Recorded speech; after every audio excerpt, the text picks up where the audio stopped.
listening to the AfterBuzz TV network. Now, the largest new media platform on the web and your #1 source for after-show entertainment.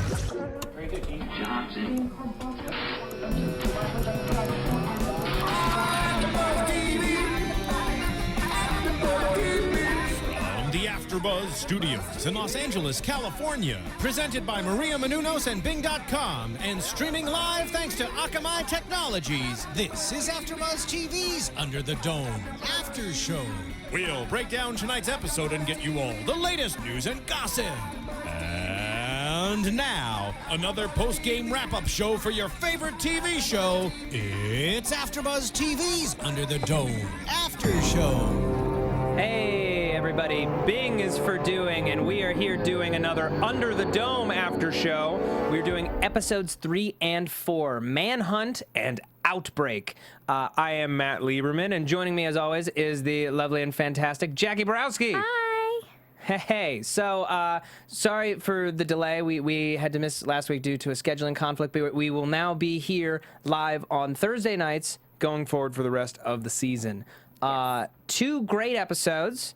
A lot of stuff happened in episode 4. We're going to get to that, but first we're going to talk episode 3, Manhunt. Jacque Borowski, what did you think?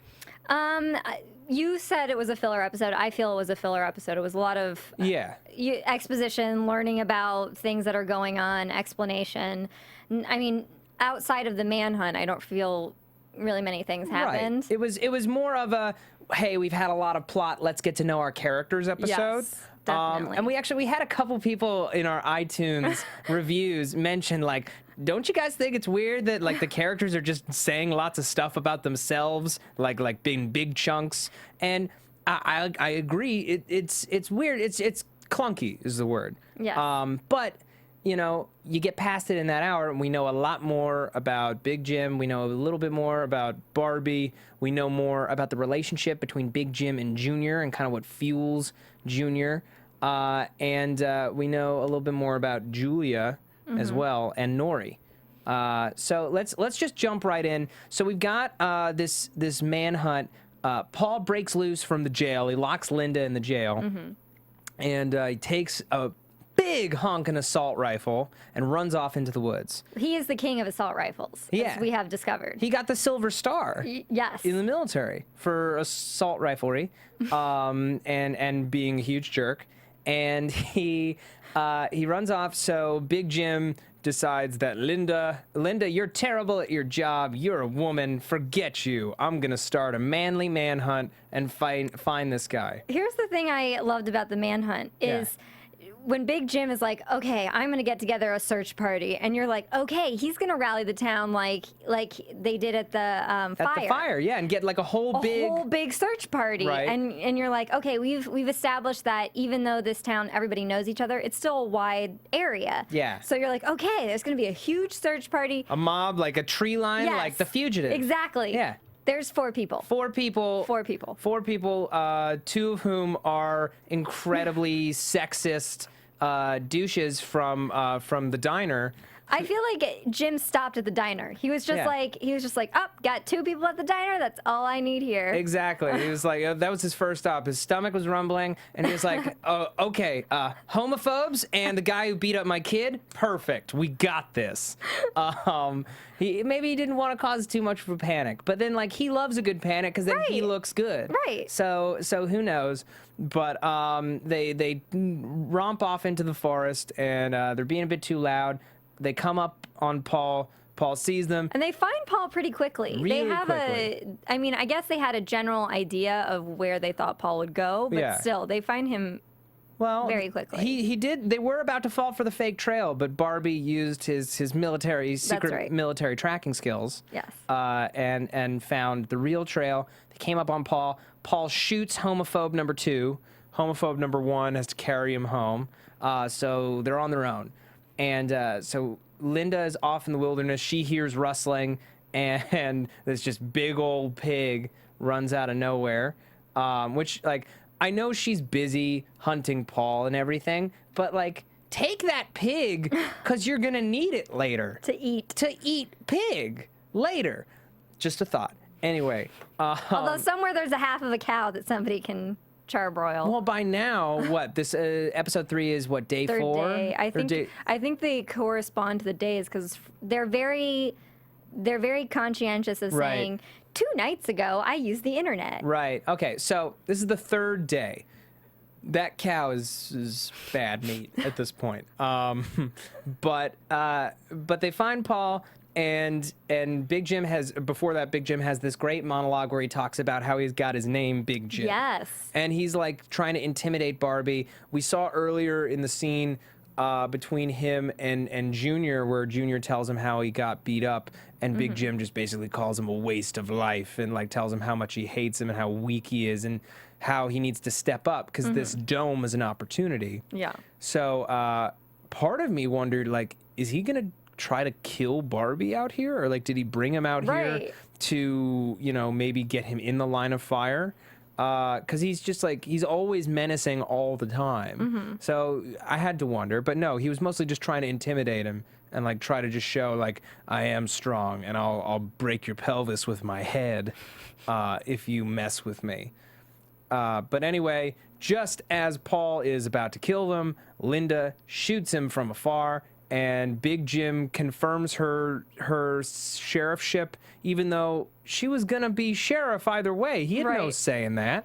But I think he's the kind of person who feels like he needs to give that extra stamp of approval regardless. So I also thought it was interesting how Big Jim, his name was initially a joke, and then he intimidated people to come over it. And Barbie is also a kind of like jokey name. Yeah, but I think it might be one that he gave to himself. Right. Versus like, but it shows who Big Jim is as a character and who Dale is as a character, who Barbie is as a character. Because Barbie is so secure in his masculinity and in his confidence that he can have kind of a goofy name and own it, versus Big Jim needed to take that name for himself because he's so insecure and so mad for power and acceptance and fame that he crippled a guy over a joke. Right. Which, dick move. Which now we kind of see, not that we didn't see it before, but we see that Junior exactly has the same problems. Oh, and yeah. I think this is why these two butt heads, because they're so similar. Yeah. They're so similar, but Big Jim refuses to accept it because he sees himself as the guy who's pulled himself out of that. Right. And he thinks of his son as a weakling who's yet to claim his own power. Right. Which is why, huge face Mick keep people in basements guy probably kills animals in his spare time. Evil Andy Samberg. Evil Andy Samberg with his huge, stupid face. And it's the reason why he's keeping his girlfriend in the basement, is because he can't stand rejection. He needs somebody to believe that he's that he's decent, because he's not getting any love at home. Yeah.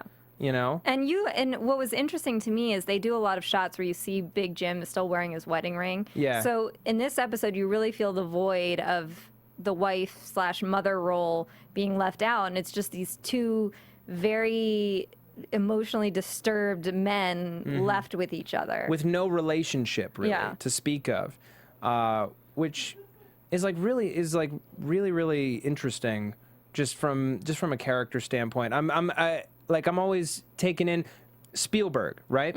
So Steven Spielberg's an executive producer on the show.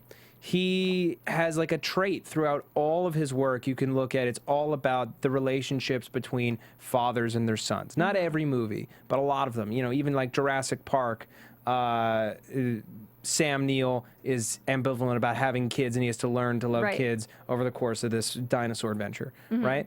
So now we've got this central father-son relationship that's just so fractured, and then we'll get to in episode 4, we see them kind of come together a little bit, and then hopefully be torn apart. We don't know. We'll get to episode 4. So while we're on the topic of big face Mick, I hate him. So Angie is kind of gaming him a little bit, which is great. Yes. Good for her. Go girl.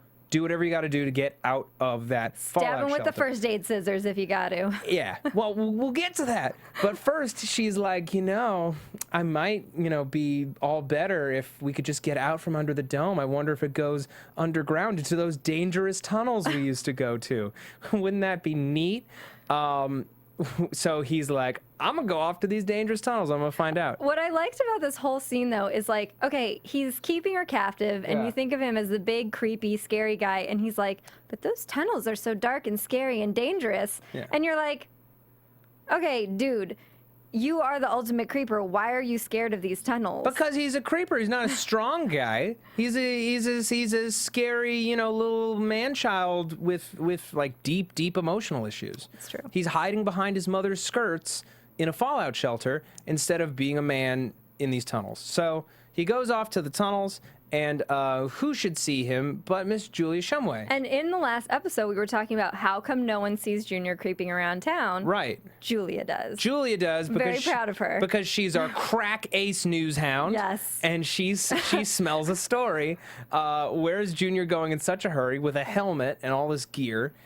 So she stalks him for once. Yes. Which is, I imagine, a new feeling for Junior to be stalked by anybody, because he's usually the stalker, not the stalkee. Right. And they go deep underground, only to discover that the dome stretches far beneath the earth. And he touches the dome while holding the flashlight. As we know, anytime you touch the dome with electronics, they blow up. And now they're stuck down there with just a pack of matches and a whole bunch of exposition to get through. Mm-hmm. And they burn through both very, very quickly. Yes. And it's, the scene is basically just to get Julia suspicious of Barbie. And it's true. And then I feel like in anticipation of episode 4, I feel like they're trying to build in some sympathy for Junior. Yeah. Although the whole time I was watching this scene, I'm just like, ugh, I don't care what happened to you. You're still a creep. Exactly. And then they do that again in episode 4, where they give him his hero moment, right? And then, they keep trying to make you feel good for this guy who keeps a girl in a basement and is terrifyingly obtuse, and he's gonna murder someone. Giving that guy we'll get to that. Yeah, because my feelings changed from this Okay. episode to the There's next one. the only real big thing that happened last week is what do the teens do in town when all the phones are off and all the cell signal is out? They go have a raucous skate party at the edge of the dome. Where they can skateboard off the side of the dome. Sweet dome ride, bro. Yeah. And they're riding on the dome, and then it's discovered that Nori shows up, and she meets up with Joe, our poor little dorky Joe, who is still not asked about where his sister is after 3 days. Damn it, Joe. The house is empty. The house is empty. What are you thinking? And I know in previous episodes we've had this back and forth of, does Angie live with Joe? Does she not? Well, in one of the scenes, somebody says, your sister's bedroom upstairs. Yeah. I'm going to go upstairs to her bedroom. So now that we know that she lives with him, it's really irresponsible that you haven't asked after your sister. And you're just like, oh, I'm all by myself. Yeah. All by myself. Yeah, Nori, why don't you come stay with me and use my generator, and I'll just be a nerd and be afraid to talk to you, even though it's obvious you like me. But, in his defense, he's a teenager, and teens rarely know that or can accept it, because we don't like ourselves yet. The more you know. Anyway, so it becomes this massive charging party, and so many people to me are mentioned online that The Simpsons did the Under the Dome Yes. plot years ago, and then of course they called that out. Yep. With one kid has the Simpsons movie on loop, wasting all this power, and of course they blow the generator.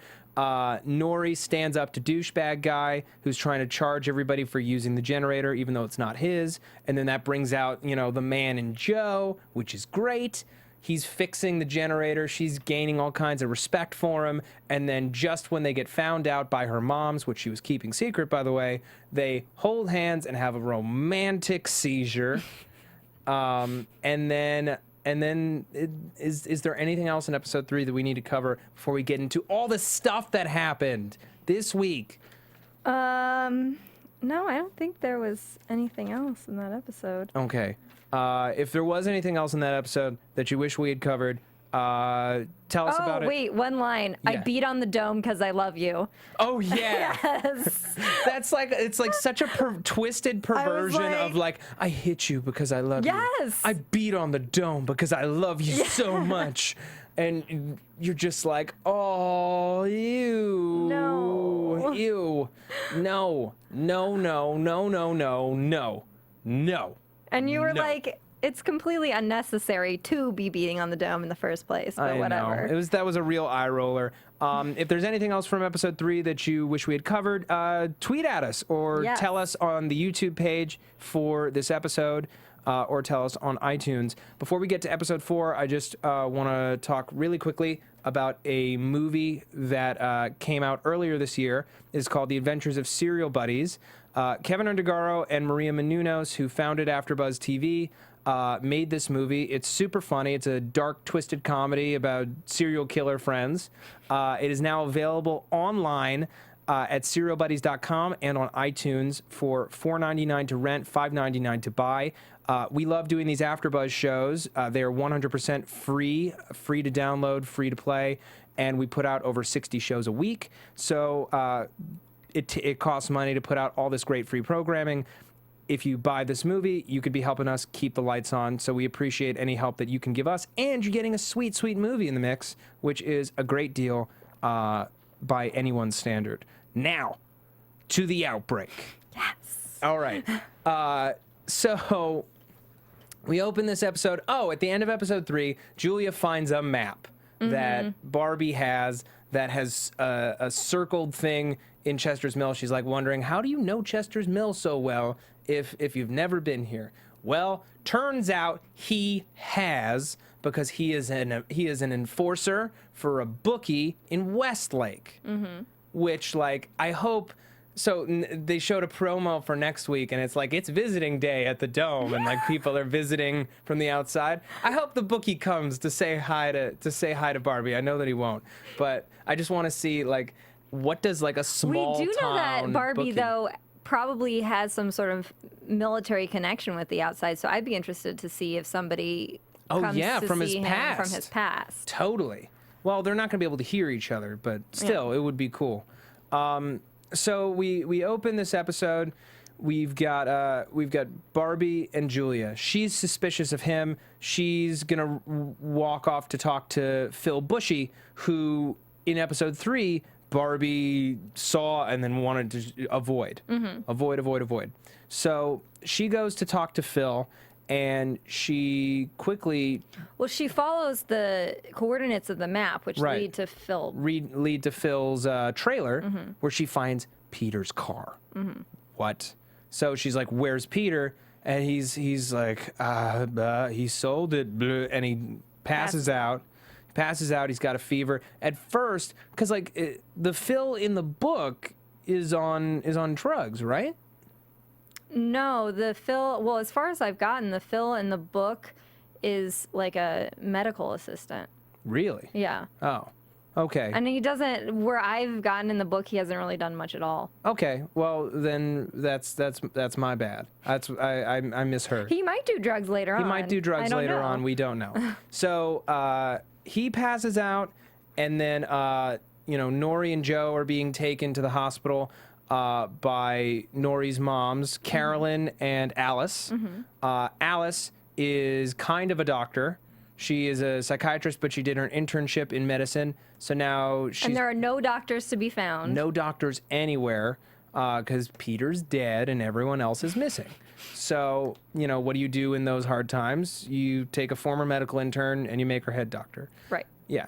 So we have this outbreak start. People are getting sick. Linda gets sick almost immediately.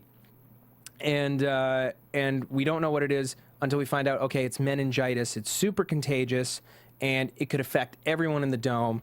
The clinic is on lockdown, and Big Jim, they don't have enough antibiotics. So Big Jim and Barbie decide, we're going to go find the antibiotics at Dee's Pharmacy, and Big Jim hands a shotgun to Junior and is like, I'm trusting you with this shotgun to keep all these people inside. Keep them inside by any means necessary. Now, this is interesting because in the books,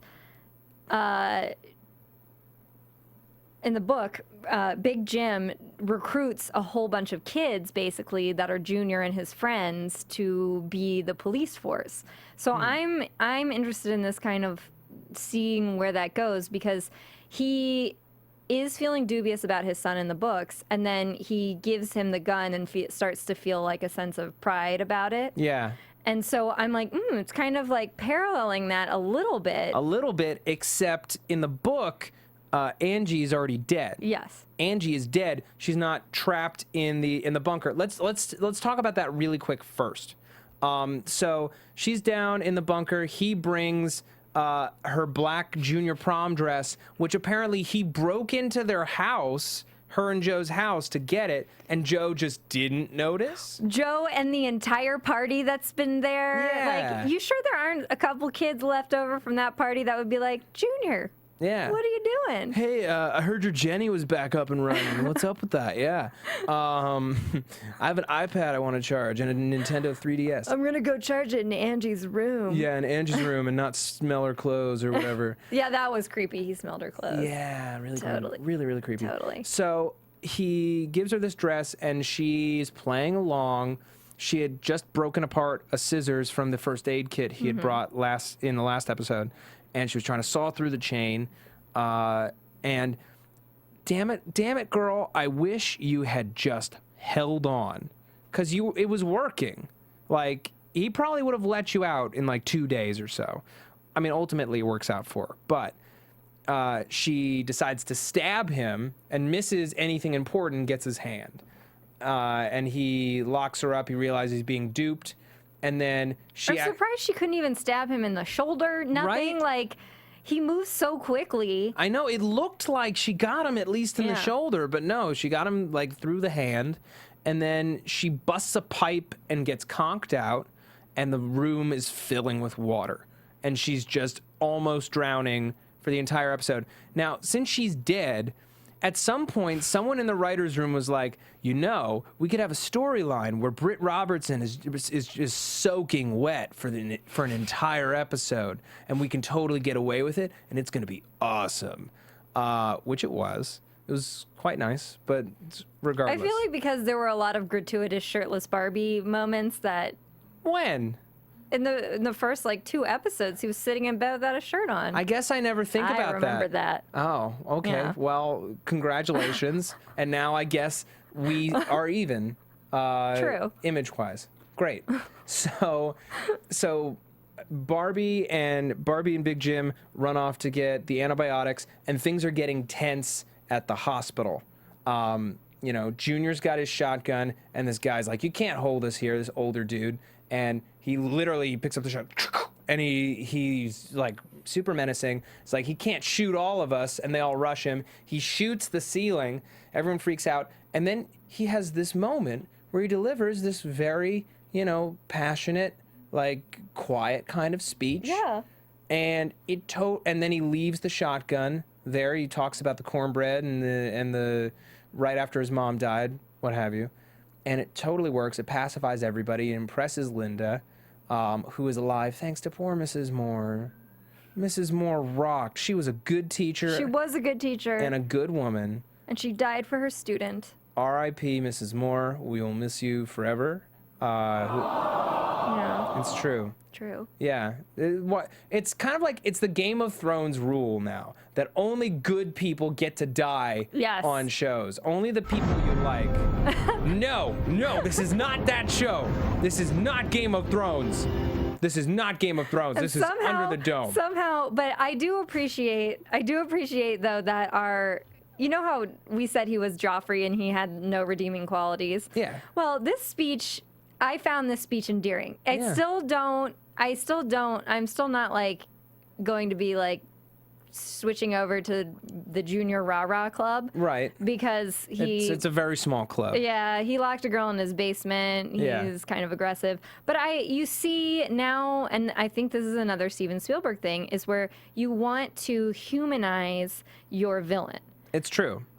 I mean, if you're going to have someone like this, he was just, to this point, for the most part, just pretty some sort of one-note. a one-note, annoying, like whiny kind of kid. Yeah. And then you're like, okay, well, he has this real moment where he's like, oh, I remember when you did something so kind to me when my mom died. And that, to me, I was like, okay, I see. Yeah. Well, not quite sniff and tear, but it's important to make your characters complex and to make sure that you don't quite know how you feel about them. Yeah. Yeah. On some level, you know, Junior, he has some deep emotional issues. He's not necessarily a bad person, but I think he never got the kind of love that he needed, and he doesn't have the kind of moral values that most of us have. That being said, he is still a douchey creeper, but we see where that comes from. Mm-hmm. We see the birth of the douchey creeper, and we see the gooey, you know, sweet kid inside whose mom died and whose dad is a huge dick. Mm-hmm. Yeah. So Julia, meanwhile, she's tracked down. She cornered Barbie earlier, and she's like saying, you know, I ran into your friend Phil Bushy, and he's like, Phil, while delirious, mentions the cabin. And Junior also tells her about the cabin. Oh, it's the cabin that I saw Barbie at. The cabin. The cabin. Our favorite location. Our favorite location in all of television. The cabin. The cabin with the sign, the cabin on it, which should be a bar, but that's besides the point. Anyway, she goes to the emergency exit, and she can't get through because it's an emergency exit with a key card. With a key card reader for some reason. So she breaks into Peter's office. She steals his key card, which, like, why is his key card there? Wouldn't he need it to get into the clinic? Like, early in the morning, maybe? I don't know. Anyway, she goes... Maybe Barbie returned it after he killed him. He didn't have time, but he was at the clinic. All right, that's, again, besides the point. Jacque Borowski, we're trying to do a show here, and you keep leading me on all these wonderful tangents. And I keep doing it too, but we need to be serious about her going to the cabin without getting any antibiotics. Yes. Which, you know, damn it, girl, it can wait. It can wait. You know, like people are going to get infected because of you. She don't care. She's selfish. Mm-hmm. And she finds out that Peter basically lost all their money. Yep. And they're foreclosing on her house. She has nothing left. And then she collapses. And she's having visions of sweet St. Peter. And she's like, what did you do to us? And he's like, I'll tell you soon, because she's dying. And Barbie eventually saves her. So Barbie and Big Jim, when they went to go find the antibiotics, they find that Dee's pharmacy has been completely burglarized. Reverend Coggins somehow got even crazier when he stopped doing drugs. Here's the thing. So in the beginning of the episode, they had this protest where the military leaves, although I'm not quite sure why they're protesting, because the military didn't seem to be doing much in the first place. Because they're like, don't forget about us. Yeah. Don't abandon us. Does this mean that there's no hope? You know? So and this parallels the book a little bit. There's a process in the book. It's not related to the military. And in the book, Lester is like a person who what do you call it when you self-abuse yourself in the name of God? Oh, self-flagellate. Yes, he does that. And he's like a big hellfire brimstone preacher. And so we see him now being the hellfire brimstone preacher at this event, and he's suddenly decided that, and again, this parallels the book, he decides that the reason God is punishing them for something. And that's why the dome has fallen, and he's very much a part of that because of the secret petroleum deal. And he steals all the pharmaceutical drugs, and he's burning the pills? He's burning the pills. Like, instead of throwing them all in the fire at once, he's like, shaky, shaky, shake. Shaky, shaky, shake. I'm like, what are you making? What, He's bored. He wants it to take a nice long time so he has something to fill his afternoon. You know, you dump all the pills in at once, and what are you gonna leave for a plot device later? I mean, but he hasn't finished. He hasn't finished with the bodies of all the people who are dead. That's true. He's kind of ADD. He's kind of ADD, Reverend Coggins. He's got all this work to do, and then he's like, you know what? Screw that. I'm gonna go steal some drugs and burn them. Cause why not? Cool. We figured he's, you know, drug-addled and not too bright. That's true. He is the same man who destroyed paper instead of using a shredder by lighting it on fire. That's true. He just loves fire. Yes. Fire and brimstone. Yes. Maybe that's a connection. Yes. Maybe it is. I don't know yet, but we're gonna find out. So, our dear Julia Shumway wakes up from her meningitis coma-y thing, and she's like to Barbie, was it you that saved me? What really happened? And Barbie has a chance to tell her everything. And we find out that he's an enforcer for a bookie and that Peter was in real deep. She says, I don't believe that he gambles. And he plays her a voicemail from 5 days earlier. And so, like, the day before the dome crashed. And she comes to the point where she's like, what happened to him? Where is he? I have to know.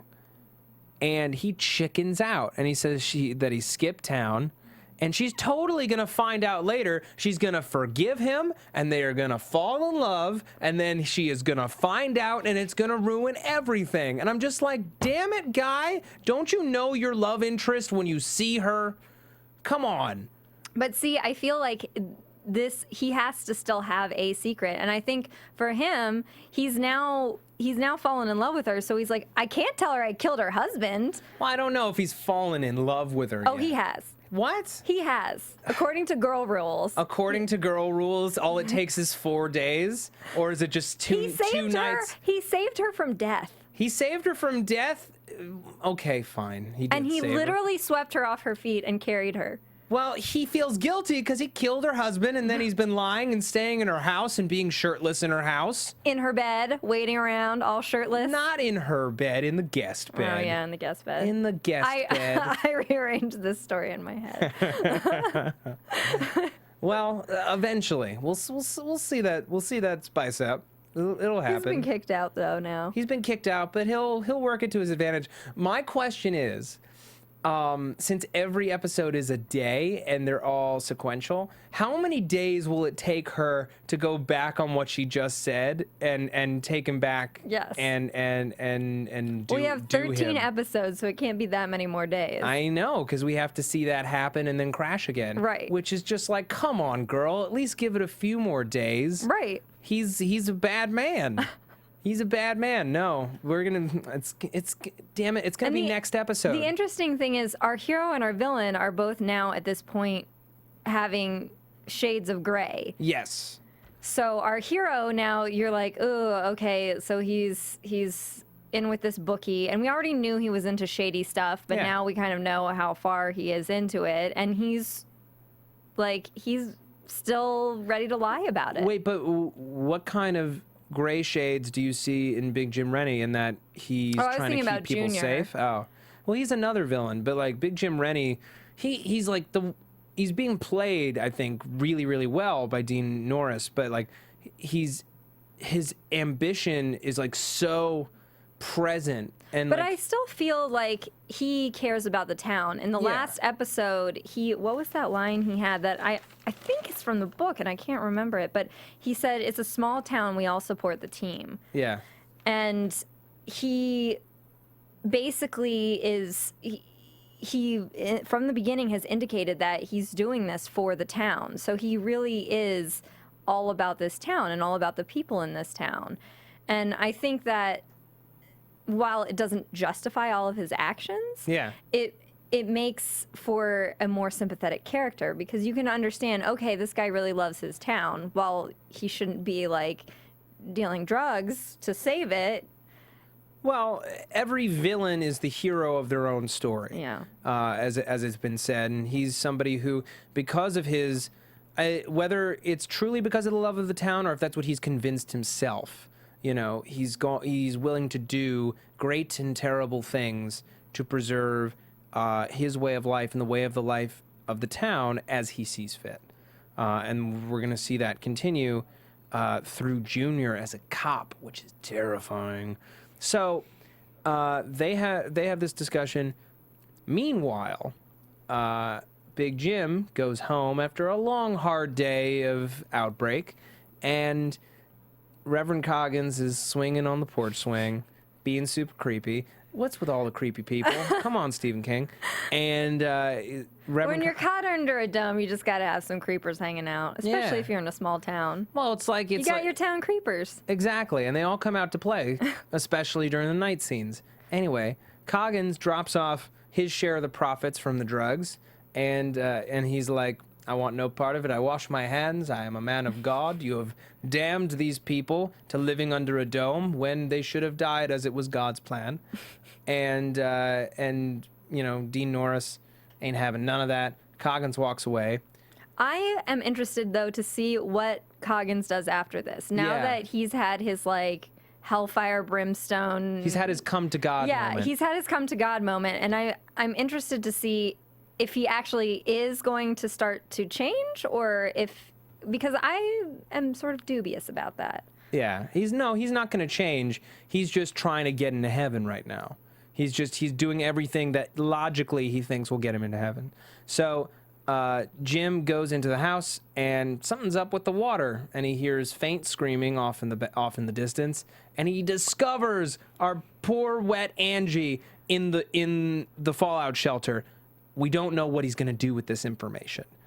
God, I hope he releases her. Mm-hmm. But what if he keeps her there? What if he keeps her there to protect his kid, who's now a police officer? I don't think he'll do that, because I feel like the setup was you have Big Jim telling Junior after he kept all the people in the infirmary. Chip off the old block. Yeah, chip off the old block. You should become a police officer. You should go into law enforcement. And then Linda gives him the badge because she was told earlier by Big Jim to bulk up the law enforcement anyway. So she makes him an officer based on what she saw, partially in a meningitis delirium, of him protecting the building. Sure. And so I feel like just as his dad is accepting him, now he turns around and finds this out. And I think this is going to be the interesting conflict point. Yeah, but see, here's what I think is going to happen. Everyone knows, because it's a small town, that Councilman Big Jim Rennie just had his son appointed as a member of the police department, right? So he needs to preserve his control over the town. He needs to preserve his image and his son's image. He's going to keep Angie in that godforsaken basement. I don't think so. I think so. I don't think so. Well, we're going to find out, okay? God, stop hassling me. Anyway, we're going to talk now about the nice little mythology stuff that we got this week through our old teen pals, Joe and Nori. So, our nerdy teen pals. Our nerdy teen pals who just want to make out already. Gosh, come on, Joe, you big wimp. It's hard to make out with someone when you literally get electrified when you touch them. Yeah. Well, I mean, when they touched in this episode, it took a few seconds.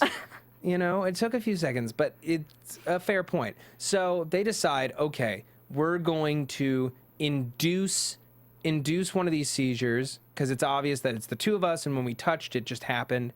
And Joe's like, I'm going to film it, because he films everything. And he has an online blog. Someone mentioned that before if you go to the Under the Dome website. You can check great. Out. Yeah. Wait, but how is it getting out? They don't have internet under the dome. Logic. I don't know. Okay. I don't know. Fine. There is no logic in media tie-ins. That's fine. So they clasp hands. Nora's like, this is stupid. And then they get electrocuted. They fall over, and they're tweaking out. Pink stars are falling in lines. And then Joe sits up and goes shh to the camera, and we jumped 3 feet. What the F is happening? He's like possessed. Yeah. And then he's possessed. And then, he has the gall, at least from a viewer's standpoint, to suggest that the dome is alive. Mm-hmm. Is the dome alive? I mean, I thought it was like electricity or it was aliens or what. I don't think it's biblical, but like if it's alive, what does that even mean? No one's controlling it. It's controlling itself, and it's just decided to just come to Earth for no reason except to screw with people and watch them die. Are we watching the judgment of the human race to decide whether or not the entire planet survives? I don't know. Pink stars falling in lines doesn't mean anything. It doesn't mean anything. And like, I have no idea what's supposed to happen. I'm literally at wit's end because like I watch lots of sci-fi shows, and normally like not since like Lost or really Flash Forward came after Lost, but you know, not since Flash Forward have I been like, I have no idea what is up here. It's a very obtuse clue. In the book, there's a suggestion that the dome is some sort of, and I know that this is a reoccurring theme, and Barbie has said that he doesn't think it's the government because it works, but there was a suggestion that the dome is a military test to see sort of how people like react in this situation. Ugh. And so that in the book, that is what sparks the protest, because Joe starts to think, what if this is a military test? Well, hey, you know what? But now it could be a living being, I guess. Yeah, a sentient dome judging the future of the human race. Should we be allowed to exist at all? It's an honest question. Let's get into predictions. And now, your AfterBuzz TV predictions. Jacque Borowski, we've talked a lot about what the dome might be. We saw in the promo for next week that this visiting day is actually more of a goodbye day, that the military intends to fire a nuclear weapon at the dome. That's awesome. Thank you for that, Steve. We're going to see lots of stuff happen. A very, very intense episode, and I'm very excited. You mentioned that you think Big Jim is going to take Angie out of the tank. I do. I do. What is going to come of that? I don't know, but I do think that he's going to take her out, and then there's going to be some sort of conflict between him and Junior. Yeah. I don't think he's going to cover up for Junior. Yeah. I mean, we have to assume that the nuclear bomb is not going to break the dome because it's only episode 5. Right. And we have more episodes and hopefully more seasons to go here. So I think everyone's going to hook up because when everyone's about to die, there's going to be a party. Exactly. Another dome party. No, Dodie and Phil are going to hook up. We're going to get hookups across the board. You know, Alice and Carolyn are going to open a nice bottle of wine and have like a relaxed conversation. Nori and Joe are going to risk getting seizure-y to make out. And Julia is going to forgive Barbie after a day for being involved with her husband's disappearance and totally sleep with him. That's all going to happen. And then, I don't know, I'm wondering when we get to see the drugs. I'm not sure when that's going to come into play, but so many more secrets will be left to be uncovered. Jacque Borowski, where can the people find you? At 123 Jacque_B, and that's Jacque, JACQUE on Twitter. And it's 123 Jacque B, all one word, on Instagram. I had to make it difficult for some reason. Okay, well, that's your problem.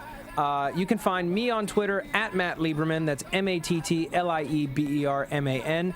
You can also find me online. I do sketch comedy at voytv.com. And if you're in Los Angeles and you love live comedy, I am a member of the sketch comedy group DJ Fawcett at IO West at 6366 Hollywood Boulevard. And we perform the first Sunday of every month at 9 p.m. Thank you guys so much for joining us, and we will be back next Thursday, same time, same place. Stay tuned. And don't forget to comment. We love your comments. There's an 11-year-old on there. That was cool. Yeah. And Matt sounds like somebody's boyfriend. I sound like someone's boyfriend. Big ups to the 11-year-old. Good night. Good night. From Bing.com, executive producers Maria Menounos, Kevin Undergaro, Phil Svitek, and the entire AfterBuzz TV staff, we would like to thank you for listening to the AfterBuzz TV network. To watch or listen to other after shows and post comments or questions, be sure to visit AfterBuzzTV.com. I'm Sir Richard Wentworth, and this has been a presentation of AfterBuzz TV. Buzz you later. The views expressed herein are those of the hosts only and do not necessarily reflect the views of AfterBuzz TV or its owners or principals.